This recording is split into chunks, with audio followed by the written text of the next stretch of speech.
Hey, Spectrum or Land. It's me, Spectrum1000 here. Going to in this video, I am doing a Naruto and High School DXD fusion verse. In this video, I combine Naruto and Issei, Hinata and Riaz, Rock Lee and Yuto. I forget his last name, and Sasuke and Broly. Give me 1 second. I combined Cyborg with Sasuke, and not knowing much about Naruto and knowing a little bit more, but not a whole lot about High School DxD, I did my best to actually try cramming all bunch major plot points into this one video, but I think it came out okay. Sorry about all the pauses and me forgetting some things. I was just saying things off the top of my mind, but I think this video turned out okay. Now let's roll intro and get into this video. Let's go.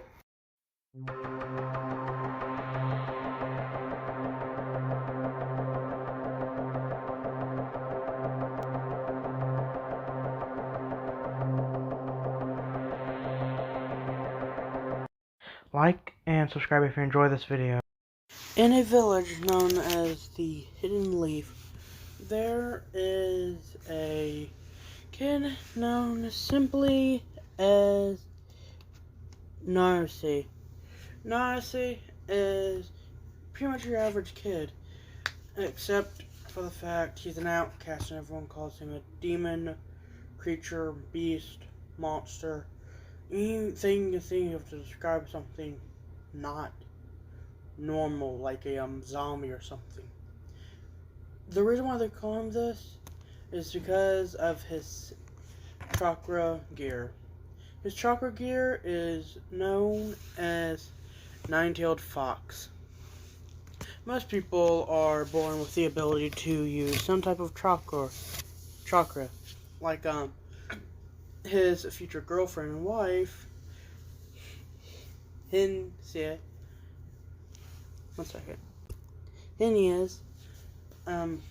she has the ability to actually see someone's chakra points.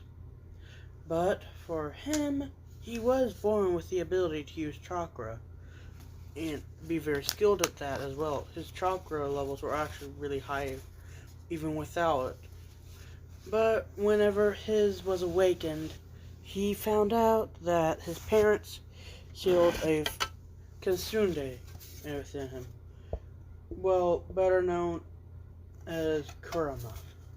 This Kurama was known to destroy cities and kill hundreds of thousands of people, even a few gods. So the gods got fed up and sealed him away in a sacred gear. But every now and again he's able to break free. And he always needs a host in order to keep him bound to his sacred gear. So after one preferably nasty breach, his parents decided to take it upon themselves and put him within their own son, knowing that it would most likely lead in their death, which they were right about. Before they could finish the ceremony, she was killed, but that being Naruhisa's mother, that is. Naruhisa's father finished the ritual, but he was then later killed himself. Naruhisa's mother was the original, the last holder before she sealed him within her son. Naruhisa grew up not knowing either of his parents, but being relentlessly bullied and called a monster and a demon. But he met some people that changed how he acted. He still is a lovable goofball, but he still now takes things a lot more seriously. He is a very kind and gentle soul, but there are a few people that can get on his nerves. And this is a brief summary of him and a few of his friends and his girlfriend, future wife. Nahise grew up and soon was nearly banished, but he wasn't really banished. He mostly just lived on the outside of the city or village. It's more of a modern city, but it's more of a village. It's still modernized to the point it's modern day, but still a village, small enough to be its own community, but not big enough to be a full-blown town or city. But since it's a relatively large village, it spreads pretty fast around that area. But Hineas always liked him for some reason or another. But, it's just how she was. But Naruhise was living on the outskirts of the village, where he was trained by someone like a father figure to him.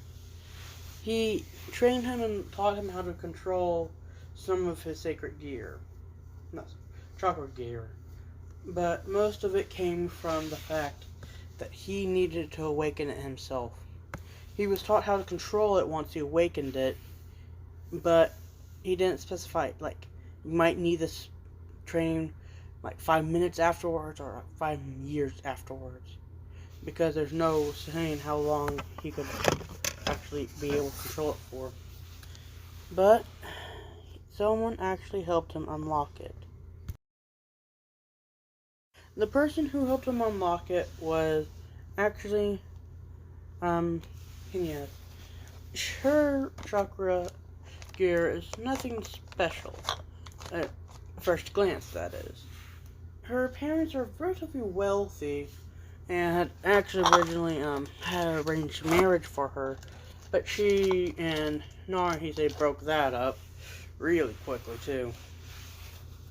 But what happened was Naruhise nearly died one day.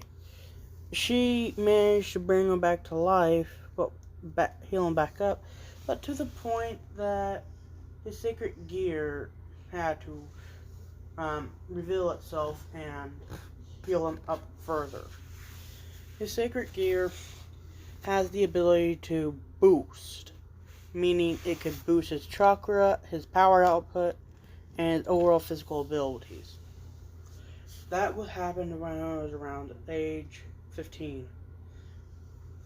And Naruhise and Hineas went into an entrance exam that was soon attacked by some people that were actually looking for Naruhise in order to kill him and take his sacred gear. His chakra gear, sorry. They didn't really manage to do anything, but since Naruhise and Hineas managed to fend them off, they were actually allowed in top of their class, and also because they scored at top of their class as well. Some other people weren't very happy, especially one kid, but Naruhise and Hineas grew closer, and eventually Naruhise actually just started to develop feelings for Hineas. And she always had a crush on him, just because he was a nice guy. She helped him understand and control his chakra gear a lot better, and extending on his previous master's information and how to control it. He soon learned that the demon fox Kurama was just kind of ticked for being locked away for so long. So he eventually befriended the creature within him, and he allowed him to take over his left hand. And he agreed, and now Kurama has full control of that hand when the sacred gear is activated. The reason why this happened is because Naruhise is not immune to some attacks, but Demon Fox Kurama is. it's mostly slightly his chakra gear is similar to a lot of others, but on the fact that's an armored type. But there's also some that are focused on the eyes, like Shin'en, and another one, her cousin, and a personal rival of Naruto. But another thing that it is when it's Naruto's chakra gear is activated, it has 9 spiked tendrils coming off of it. 4 on each side and 1 coming out from the back. He can send these off as multiple projectiles and reel them back. They have a near unlimited distance they can cover.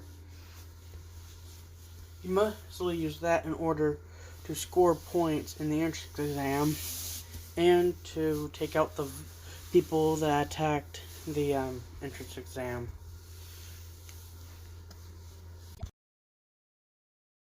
His personal rival of Shin'en was her cousin known as Saruk. But before him, they met a good friend of Shin'en, and soon him and Naruto became very good friends. This person was known as Rook Kaibi. Rook Kaibi was a very good friend to Shin'en due to his status, but he also really liked her as a friend because of her kind personality. He, unlike many others of his people around him, weren't really nice, to put it at the very least, to him, because he didn't really have major chakra gears. All it was simply was the ability to summon a weapon. But that rarely happened because of chakra usually being low. But he learned a form of chakra fighting known as taijutsu. It developed. Anyone can learn this really, but most people can teach others, but it takes a while, and it's mostly required breaking your bones. And this one actually gave you a chakra gear, although it was a very deadly one. Not as powerful as Naruto's Demon Fox Kurama Sacred Chakra Gear, but still powerful nonetheless. It was known as the Chakra Gear 8 Gates. Multiple people have these, but these 8 gates were the chakra points that Shin'en can see. She notified him that, I can see your chakra points opening up and actually giving you a boost in power. He says, I know. I really used to go past the first 5 gates because that's when it starts getting more dangerous. She said, how? He then said, you'll find out sooner or later. Because a few days later, they went on a mission where Rook's Kibi's master nearly died using the 8 gates chakra gear. It was the 8th gate of death. He nearly died, and when they got back, Hinya said, so that's why you don't go past the first 5? He says, yes, even though I'm able to actually go past them, and I'm far stronger than my master, I just don't want to get injured as badly. he said that his master was perfectly fine with him because he said himself later, that kid, he is stronger than me, and literally in the 5th gate, he's equivalent to my power, and me in the 8th gate. So, you can say without a shadow of a doubt, he's stronger than me. They were very happy at this news. So, because they didn't want a good friend of theirs to get injured at all. They kept meeting up every now and again. And sometimes, after Narase's fight in rematch up against Sire K. What they were fighting was just a sparring match that Narase lost in their younger years. But Narase re-challenged Sayuk to a rematch, and he won.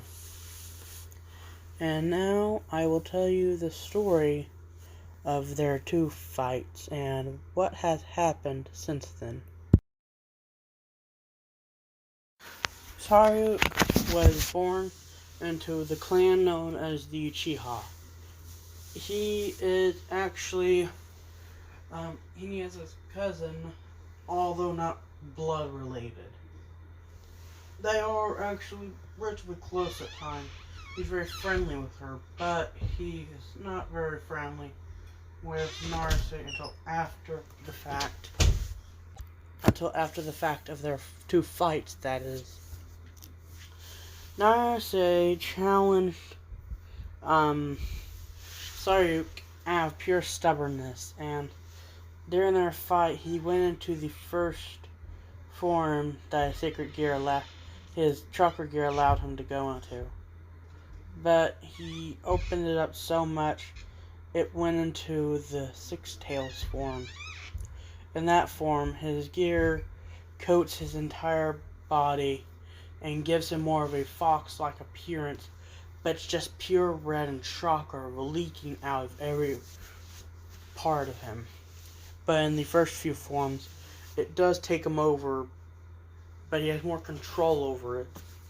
He went a little feral and nearly killed Sayuk, but Sayuk using his chakra ability, chakra gear, known as the Renegon, he managed to see into the future a little bit and dodge all of his attacks. And then a few minutes after going into that form,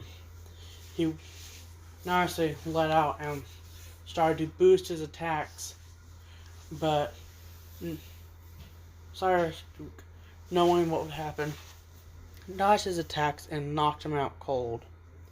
A few years later, after much of training going on multiple missions, Narase re-challenged him, and having more control this time, he managed to beat Sayuk. And ever since then, they've been good friends. Well, frenemies, if you put it better. They still get on each other's nerves pretty often, but they are a lot more friendly to each other. And Hinyaz was actually very happy to see this. There are still multiple other things that have happened, but let's just say that everything is now peaceful, and everyone's learned to not fear the nine-tailed fox demon, but to actually respect it. Because without such a kind and helpful holder of the demon fox Kurama chakra gear, who knows what would happen if they treated Narase even worse. But hey, he's a good guy, so he's gonna forgive him anyways. I hope you all enjoyed today's video, because that's all the time I got for today. Until next time, subscribe to Adrian's Black Summer or Demons Alliance. Goodbye, and peace out, everyone.